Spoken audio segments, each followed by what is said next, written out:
Avec nous, Hélène, Marinaï, Inès et aussi Aaron qui est là, toujours autour de la table. Aaron qui vient de nous dire qu'il faisait très froid en ce moment sur le pays. Et ça tombe bien, Hélène, puisque vous vous intéressez au chauffage des Français. Que faut-il faire? Est-ce qu'il faut laisser ces radiateurs allumés quand on sort? Est-ce qu'on les éteint? Je sens que vos conseils sont attendus dans les foyers qui nous regardent. J'espère, pour continuer la rime en hête, vive les chaufferettes. Parce que oui, là, ça. il fait en effet très froid, Aaron vient de le dire. Et on se dit qu'en période de grand froid, il vaut mieux toucher à rien, parce qu'on n'a pas envie que notre appartement ou notre maison soit gelée. D'un autre côté, on se dit, on va quand même pas chauffer pour rien et avoir une addition qui monte sans fin. Donc, on a en effet ce vrai dilemme. Il y a déjà un point très important à rappeler, que rappellent les experts de l'ADEME. Même en période de grand froid, la température idéale dans les logements, c'est 19 degrés. Ouais. Alors, moi, j'avoue que pour moi, c'est un On a peu parfois frais. la Mais tentation c'est de un mettre peu un peu juste. plus. oui, alors c'est surtout les températures dans les chambres. On peut monter jusqu'à 22 dans les pièces de vie. Et à chaque fois que vous baissez d'1 degré, vous gagnez 7% sur l'énergie consommée. Donc, ça vaut vraiment la peine. C'est assez énorme.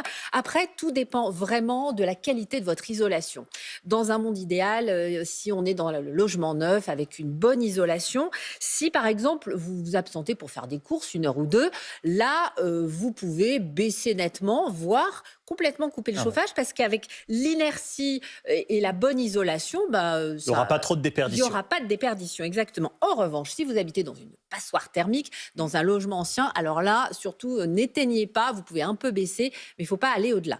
Deuxième cas de figure, si jamais vous partez la journée entière pour aller travailler, tout simplement, et là, le conseil, c'est de rester entre 16 et 18 degrés, pas descendre en dessous de 16.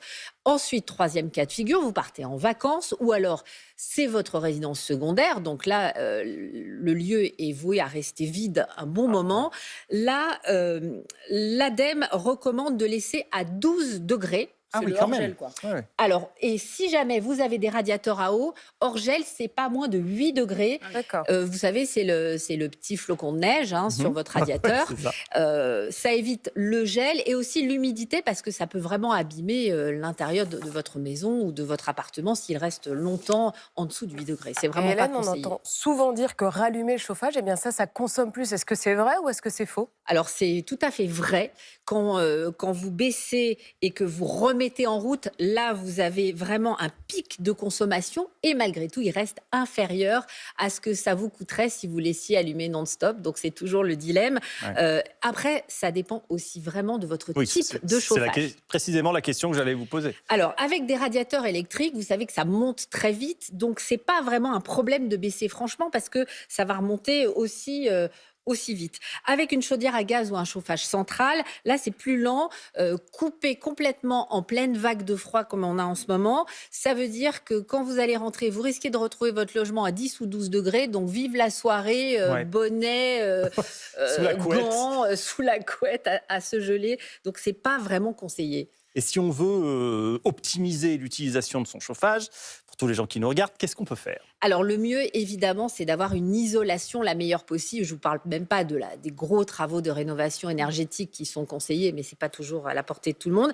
Si vous pouvez, si vous en avez besoin, mettez des joints d'étanchéité sur les portes et les fenêtres pour éviter la déperdition. N'oubliez pas de fermer les rideaux, les volets la nuit pour éviter aussi cette déperdition de chaleur par les vitres. Ensuite, l'idéal, c'est d'installer des robinets thermostatiques. Vous avez les classiques, les programmables, et puis vous avez les connectés qui sont vraiment conseillés parce qu'ils vous permettent, grâce à des applis, de piloter votre chauffage à distance sur votre téléphone. Donc, quand vous vous absentez, vous baissez, vous rallumez quelques heures avant de revenir et c'est vraiment très efficace. C'est vraiment le conseil numéro 1 si vous pouvez utiliser ce type de robinet thermostatique. Pas de gaspillage, pas de facture qui s'envole. La règle est simple, on ne chauffe pas un logement vide, mais on ne le laisse pas non plus se transformer en frigo. Voilà. Et ben voilà, plein de bon sens. Ouais, Merci c'est beaucoup, très clair. Hélène. Merci Hélène.